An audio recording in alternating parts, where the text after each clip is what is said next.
Michel est soucieux. Comme cela nous est tous arrivé un jour, sa voiture est en panne. Pour changer son alternateur, il doit passer à la caisse. J'ai été demander un devis au concessionnaire et là je me suis aperçu que c'était la douche froide. La facture est beaucoup trop salée pour ce jeune retraité stéphanois. Pour un échange standard, il me propose 779 €. Et si je prends un alternateur neuf, j'ai un supplément de 300 €. C'est-à-dire que ça me fait 1079 €. Comme Michel, 75% des Français utilisent quotidiennement leur voiture. Et cela leur coûte cher. Entre l'entretien et les réparations, il faut compter en moyenne 2000 € par an. Parfois c'est beaucoup plus, car dans les garages, les prix peuvent varier du simple au quadruple. Heureusement, il existe des solutions alternatives.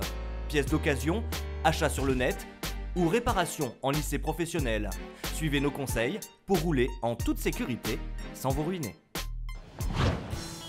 Pour ne pas débourser 1000 € pour son alternateur, Michel a déposé sa voiture dans ce garage un peu particulier.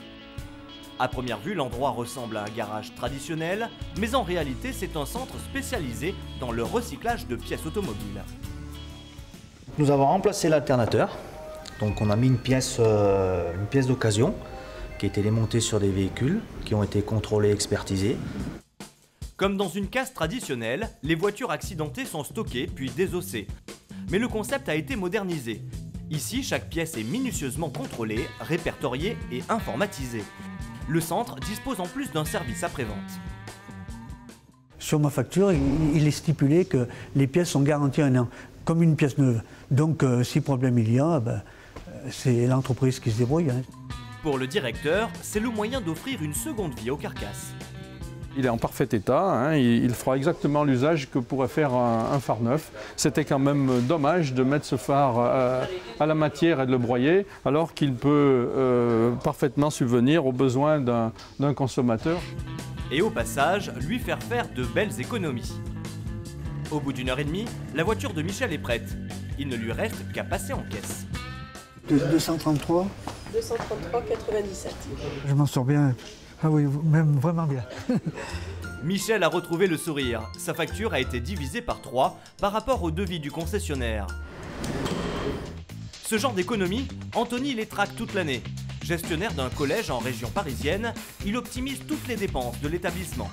Donc voilà la voiture du collège, elle a besoin d'une révision. On ne va pas aller dans un garage traditionnel. On a un petit truc, un endroit qu'on connaît qui est un peu particulier, qui nous permet de faire de sacrées économies. Un bon plan qu'Anthony a accepté de nous dévoiler. Donc je vous ai apporté la voiture pour la révision. D'accord, très bien. Du coup, on va la prendre en charge ici au sein du lycée. Et oui, toujours pas de garage traditionnel en vue.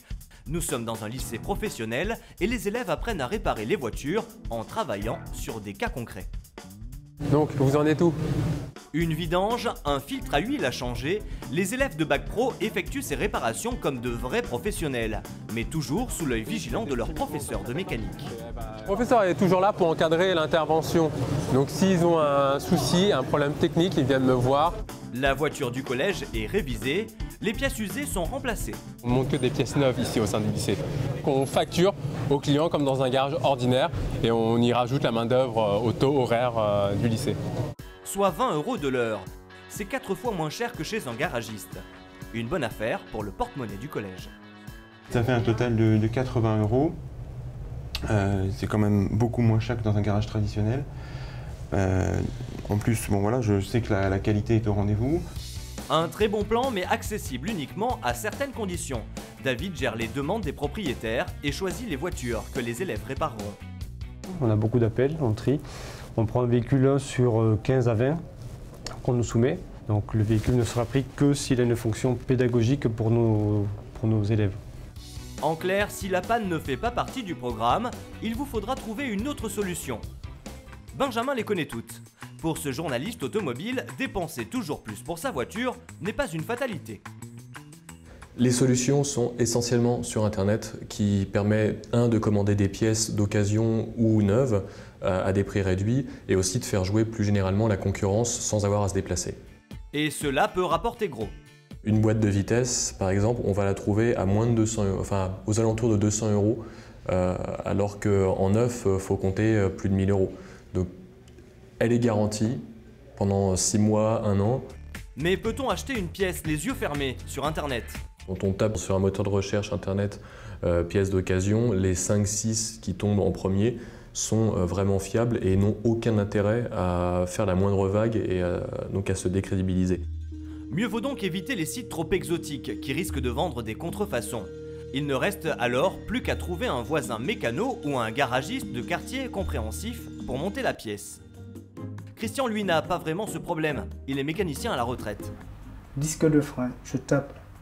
Depuis 2008, il fait systématiquement ses courses de pièces détachées sur internet. Je viens de recevoir le jeu de disque qui m'a coûté 42,21 € et le jeu de plaquettes qui m'a coûté 19,44 €. Une économie de 40% par rapport à un achat dans un garage. Un bon plan que Christian a fait partager à son voisin. En plus, il lui offre même un petit cours de mécanique. Mais là, c'est le moyeu là-bas. Ouais, mais je passe un peu dessus sous le moyeu quand même. Le disque de frein neuf prend sa place sur le moyeu. Les plaquettes suivent. Tout rentre sans problème. 20 minutes à tout casser? À peu près, oui. Pas de grosses difficultés pour Christian, mais c'est maintenant à son élève du jour de s'essayer à la mécanique. L'air de se débrouiller pas mal, parce qu'il arrive à la fin du démontage et j'espère qu'au remontage ça ira tout seul.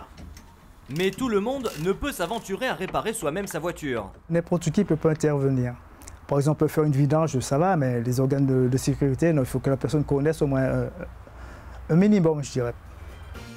Alors si vous avez un voisin ou un ami mécanicien, n'hésitez plus, vous pouvez envisager de réparer seul votre véhicule. Et même sans connaissance mécanique, pensez aux solutions alternatives pour réenclencher la première sans penser à votre compte en banque. Allez.